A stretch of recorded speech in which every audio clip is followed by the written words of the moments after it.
Assalamualaikum warahmatullahi wabarakatuh. Salam sejahtera untuk kita semua. Perkenalkan, saya Nur Ambia Arma. Saya merupakan salah satu dosen pada program studi Ilmu Administrasi Negara Universitas Terbuka. Pada kesempatan kali ini, saya akan menyajikan sebuah video pengajaran di mana video ini merupakan pernyataan diri dosen pada unjuk kerja Tridharma Perguruan Tinggi atau biasa dikenal sebagai PDD UKT-PT pada bidang pengajaran. Video pengajaran ini merupakan salah satu syarat untuk mengikuti sertifikasi dosen. Nah, pada kesempatan kali ini saya akan membawakan mata kuliah kebijakan publik.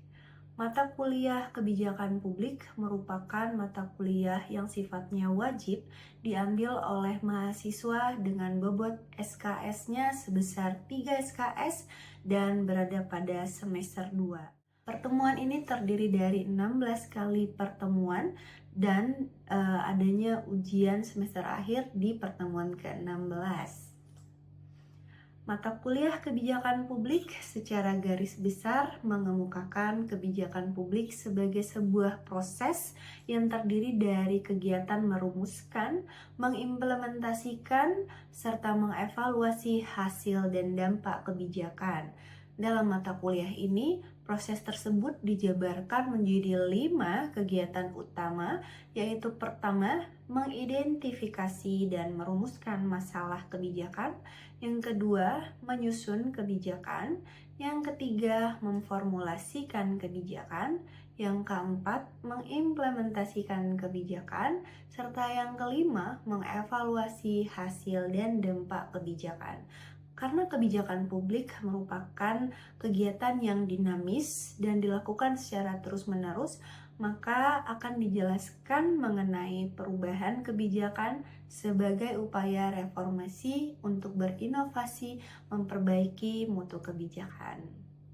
Adapun capaian pembelajaran dalam mata kuliah kebijakan publik ini yaitu mahasiswa diharapkan mampu memahami kebijakan publik sebagai suatu proses, kemudian mampu merumuskan, mengimplementasikan, dan mengevaluasi serta mereformasi kebijakan publik.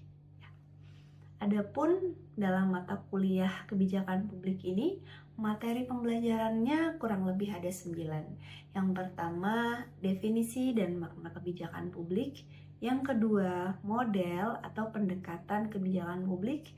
Yang ketiga, proses kebijakan publik. Yang keempat, identifikasi dan perumusan masalah kebijakan publik. Yang kelima, menyusun agenda kebijakan. Yang keenam, memformulasikan kebijakan. Yang ketujuh, mengimplementasikan kebijakan. Yang kedelapan, mengevaluasi hasil dan dampak kebijakan. Serta yang kesembilan, melakukan perubahan kebijakan. Nah, metode pembelajaran yang kami berikan, sebagaimana yang kita ketahui bahwa Universitas Terbuka itu merupakan perguruan tinggi dengan sistem pembelajaran terbuka dan jarak jauh. Oleh karena itu, kami menyediakan berbagai metode pembelajaran, seperti pembelajaran luring yang dilakukan secara tatap muka dan dalam waktu dan tempat yang sama. Kemudian ada juga pembelajaran daring yang dilakukan melalui jaringan internet. Dan terakhir ada metode blended learning, yaitu penggabungan antara metode pembelajaran luring dengan metode pembelajaran daring. Nah, pada mata kuliah kali ini, metode pembelajaran yang saya berikan adalah metode pembelajaran secara daring, yaitu melalui tutorial online menggunakan LMS dan juga melalui tutorial webinar atau melalui Zoom meeting. Selama pembelajaran dilakukan, berbagai interaksi kami lakukan ya, baik secara langsung maupun tidak langsung. Misalnya mahasiswa dapat saling berkomunikasi, berdiskusi dalam forum diskusi, Kemudian juga mahasiswa bisa berdiskusi dengan saya sebagai tutor dalam fitur message ataupun dalam WhatsApp group, serta jika mahasiswa memiliki pertanyaan untuk suatu masalah, mereka boleh mengirim email kepada saya. Nah, selain itu juga interaksi dilakukan bisa melalui secara langsung ketika metode pembelajarannya dilakukan secara webinar, yaitu melalui Zoom meeting. Nah, di situ akan ada interaksi tanya jawab secara langsung atau secara real time melalui daring seperti itu. Nah, kemudian sistem penilaian untuk mata kuliah kebijakan publik, karena ini bukan mata kuliah praktik, ini merupakan mata kuliah full teori, maka nilai akhir mata kuliah ini terdiri dari penjumlahan antara nilai yang mahasiswa dapatkan melalui tutorial atau pembelajaran sebelumnya ditambah dengan nilai UAS mahasiswa atau nilai ujian akhir semester. Adapun komposisi dari nilai ini, yang pertama, tutorial ini memberikan kontribusi sebesar 30%, sedangkan nilai UAS atau ujian akhir semester memberikan kontribusi sebesar 70%.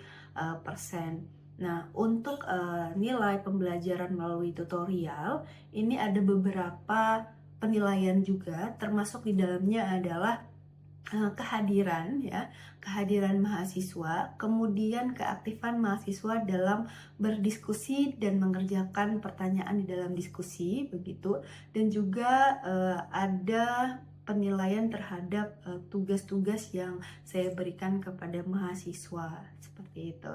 Nah, untuk selanjutnya silahkan menyimak video pengajaran berikut. Assalamualaikum warahmatullahi wabarakatuh. Selamat pagi dan salam sejahtera untuk kita semua ya. Mohon teman-teman jangan lupa untuk isi link kehadiran ya.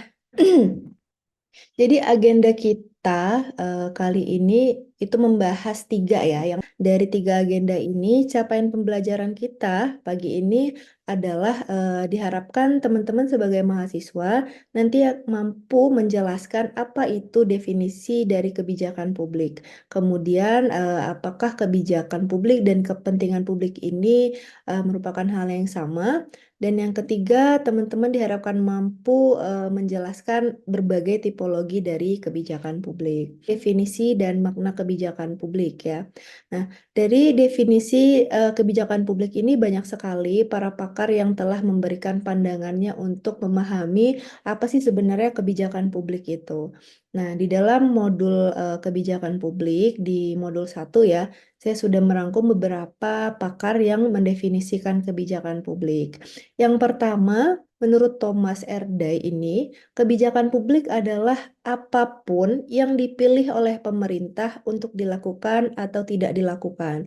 Nah, ini definisi yang paling familiar ya, yang paling sering kita dengar, yang paling sering menjadi apa ya namanya ikon dari makna kebijakan publik.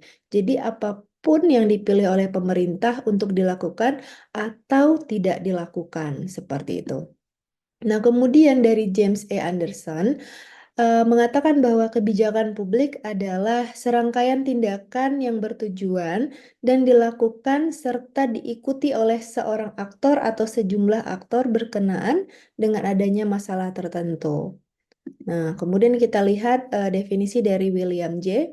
Kebijakan publik adalah serangkaian keputusan yang dibuat oleh seorang aktor atau sekelompok aktor politik mengenai pemilihan tujuan-tujuan dan cara untuk mencapai tujuan dalam suatu instansi tertentu, di mana keputusan tersebut seyogyanya secara prinsip masih berada dalam kekuasaan aktor-aktor tersebut untuk mencapainya.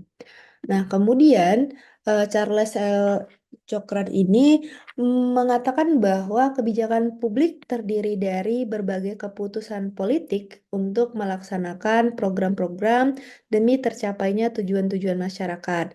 Dengan kata lain, bahwa kebijakan publik berisi sebuah rencana tindakan atau program berupa pernyataan tujuan yang hendak dicapai atau peta dan sebuah tujuan. Nah, kemudian dari Larry ini mengatakan bahwa kebijakan publik adalah gabungan dari berbagai keputusan, komitmen, dan tindakan yang dibuat dan dilaksanakan oleh mereka yang memegang kekuasaan di pemerintahan atau yang berpengaruh terhadap jalannya pemerintahan. Nah, ini yang terakhir dari Philip Mopper yang mengatakan bahwa kebijakan publik adalah jawaban atas masalah. Nah, dari berbagai definisi atau makna kebijakan publik ya dari para pakar ini, sebenarnya kita bisa menarik benang merahnya ya, bahwa yang pertama ini berkaitan dengan pemerintahan gitu, atau lembaga yang mengatur jalannya tata kelola negara ya. Nah, jadi ada pemerintahan di situ yang membuat suatu keputusan karena adanya masalah di dalam masyarakat atau lembaga-lembaga yang terkait begitu. Nah, teman-teman dari sini bisa dipahami nggak kebijakan publik itu seperti apa?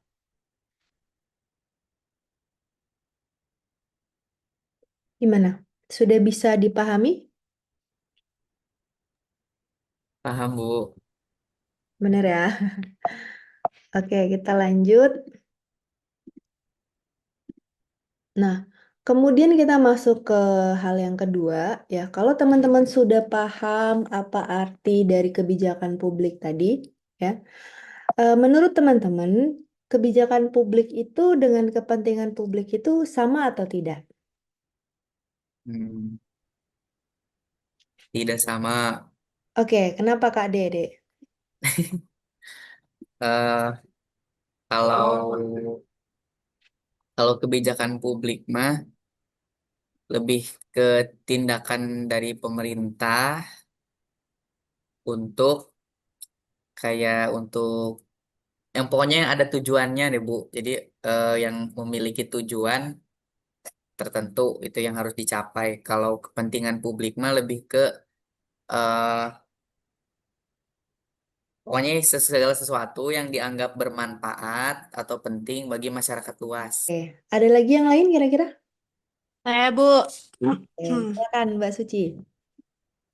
menurut saya juga beda karena kan untuk kebijakan sendiri itu tindakan, tindakan yang dilakukan, kemudian secara garis besarnya itu kalau kepentingan kan berarti landasan dari untuk dasar dari kebijakan itu sendiri.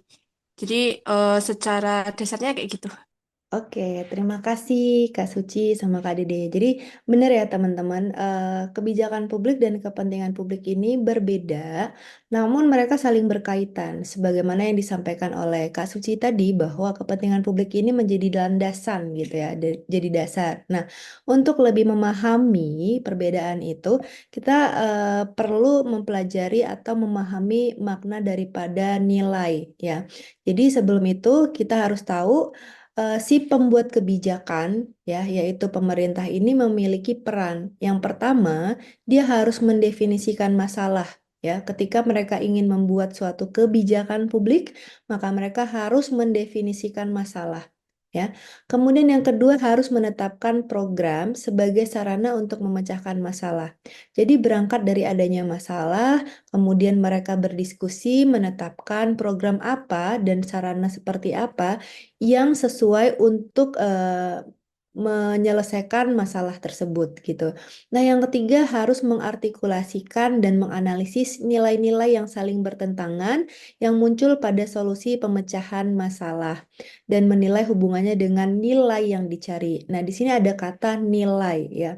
Jadi intinya di dalam kebijakan publik itu kita perlu memahami apa itu nilai ya. Jadi nilai-nilai itu yang perlu kita pahami teman-teman ya berdasarkan modul kebijakan publik. Itu ada 5 ya, 5 kategori. Yang pertama itu political values. Ini semua landasan-landasan yang harus kita pahami karena ini bisa jadi kalau kita tidak memahami secara betul gitu ya, kita tidak bisa melihat apakah kebijakan itu nantinya menjadi baik atau tidak. Dan apabila teman-teman nih calon-calon pejabat politik, aktor pemerintahan, amin gitu ya. Jadi teman-teman harus paham nih gitu. Yang pertama ada political values. Artinya ini adalah nilai-nilai dari politik gitu ya. perumus kebijakan dia memilih alternatif kebijakan itu untuk memecahkan masalah dengan cara mencari nilai-nilai partai politik di mana ia berafiliasi. Artinya ketika ingin membuat program-program, mereka tuh memikirkan nilai manfaatnya itu dapat nggak untuk partai afiliasinya dia begitu. Nah, ini yang sering sekali terjadi ya khususnya di Indonesia gitu. Kalau ada teman-teman pahami itu siapa yang menjabat maka partainya yang apa bahasanya ya yang enak ya. Siapa yang menjabat partainya lah yang akan berkembang begitu ya. Partainya lah yang akan banyak menduduki eh, apa posisi-posisi penting begitu. Nah, yang kedua itu ada namanya organization values. Nah, ini nilai-nilai di dalam organisasi. Biasanya ini di pemerintahan, birokrat ya. Nah, perumus kebijakan itu banyak dipengaruhi oleh nilai-nilai di dalam organisasinya untuk merumuskan kebijakan publik itu. Nah, mereka ingin nilai daripada organisasinya itu tidak hilang gitu. Jadi mereka tetap eksis, ada begitu ya. Kemudian ada yang namanya personal values. Nah, ini juga sering terjadi. Bahkan bukan hanya di kebijakan publik ya, di pribadi kita dalam menjalankan organisasi misalnya selalu mencari nilai-nilai pribadi gitu. Apa yang menjadi kepentingan pribadi kita.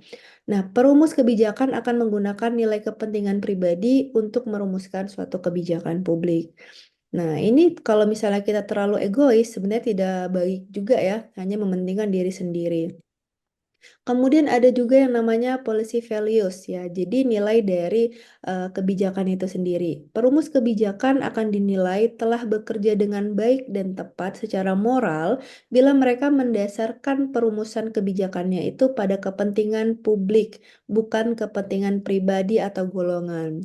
Nah, jadi secara dari nomor satu sampai value apa policy values ini sebenarnya yang paling ideal adalah nilai dari policy values ya, bahwa dia dalam merumuskan kebijakan itu mementingkan nilai-nilai kepentingan publik ya.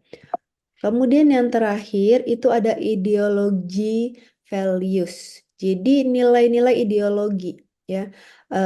Perumus kebijakan akan memanfaatkan nilai-nilai ideologis yang mereka anut untuk mendasari kebijakan publik yang mereka buat.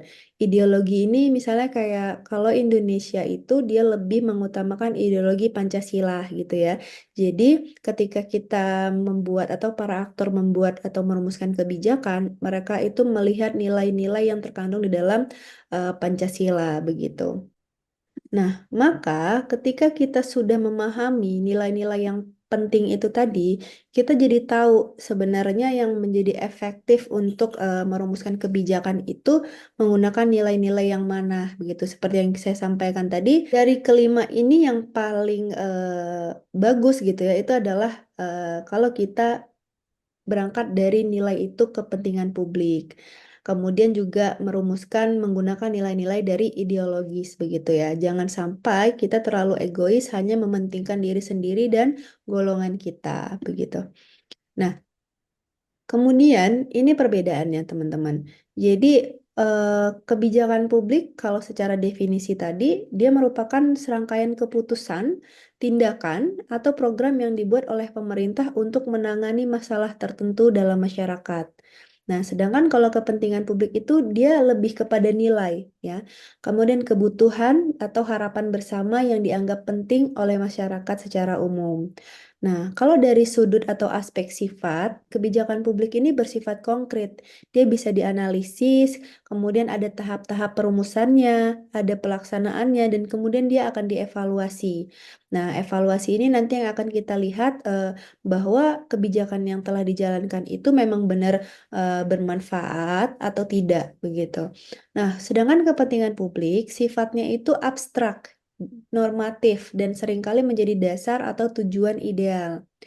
Kemudian dari aspek pelaku, kebijakan publik ini dibuat oleh aktor negara, misalnya seperti pemerintah, badan legislatif, kemudian birokrasi. Kadang juga ada partisipasi publiknya. Tapi kalau kepentingan publik, pelaku ini bersumber dari aspirasi masyarakat luas, media, kelompok kepentingan, dan akademisi.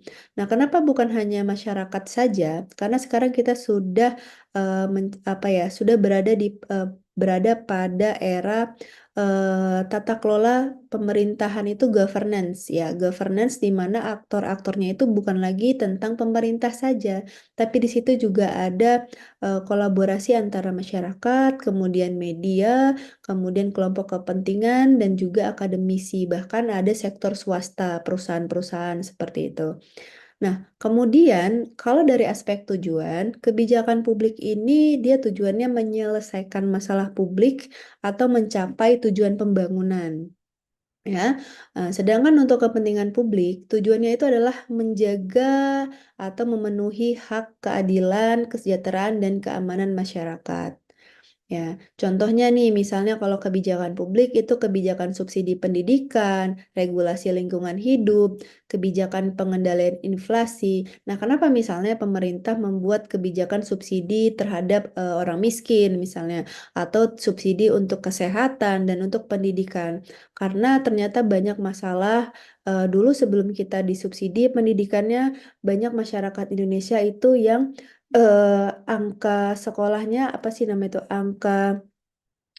angka partisipasi sekolahnya itu rendah sekali gitu. Nah, eh, itu yang menyebabkan pemerintah harus memberikan subsidi karena ternyata ketika dianalisis kenapa banyak masyarakat yang tidak mendapatkan pendidikan yang layak itu karena mereka kurang mampu misalnya begitu. Nah, sedangkan kepentingan publik ini dia lebih kepada keadilan sosial, akses pendidikan untuk semua, lingkungan yang bersih seperti itu. Fasilitas pelayanan publiknya harusnya sama, tidak dibeda-bedakan mana yang miskin, mana yang kaya begitu. Nah, ini yang dikatakan kepentingan publik. Oke, bisa dipahamin ya? Oke. eh Kemudian kita masuk kepada tipologi kebijakan. Apa sih? Teman-teman tahu nggak tipologi kebijakan itu apa? Selamat pagi, Bu. Ya, Ya, selamat. kalau menurut aku tipologi kebijakan ini merupakan kualifikasi ya atau pengelompokan beberapa jenis kebijakan gitu sih, Bu. Oke, sip. Teman berpikir nggak sih tadi, oh ini nih sebenarnya tipe nih gitu. Ya kan? Nah, ya jadi tipologi kebijakan ini adalah tipe-tipe atau yang dikatakan Kak Gea tadi, Kak Oman, itu adalah jenis-jenis dari kebijakan publik. Nah, jadi sebenarnya tipologi, tipe atau jenis kebijakan itu banyak ya teman-teman. Tapi ini saya ambil dari modul kita, begitu ya. Jadi ada yang jenisnya substantive policies atau yang disebut kebijakan substantif. Nah, kebijakan tentang apa yang hendak dilaksanakan pemerintah. Contohnya itu adalah kebijakan standar gaji buruh, kebijakan kesehatan, pendidikan, dan lain-lain. Nah, ini lebih kepada substantif. Pemerintah itu ingin membuat standar gaji buruh sehingga semuanya itu dianggap apa ya layak begitu ya, tidak terlalu rendah gajinya. Jadi diatur oleh pemerintah. Kemudian yang kedua ada yang disebut prosedural, ya. Jadi kebijakan prosedural. Namanya saja sudah prosedural. Jadi kayak tahap-tahapan, prosedur gitu ya. Nah, ini merupakan kebijakan tentang siapa yang akan terlibat dalam merumuskan dan melaksanakan. Kemudian bisa juga bagaimana kebijakan itu hendak dilaksanakan. Misalnya kebijakan perumusan undang-undang. Nah, jadi eh, para aktor gitu ya politik yang merumuskan undang-undang itu, misalnya kebijakan-kebijakan kesehatan, pendidikan, ini mau diundang-undangkan misalnya ya. Nah, itu mereka punya prosedurnya tersendiri.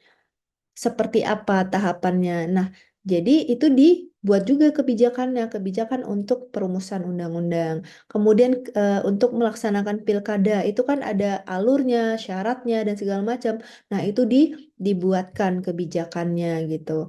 Nah, dan lain-lain.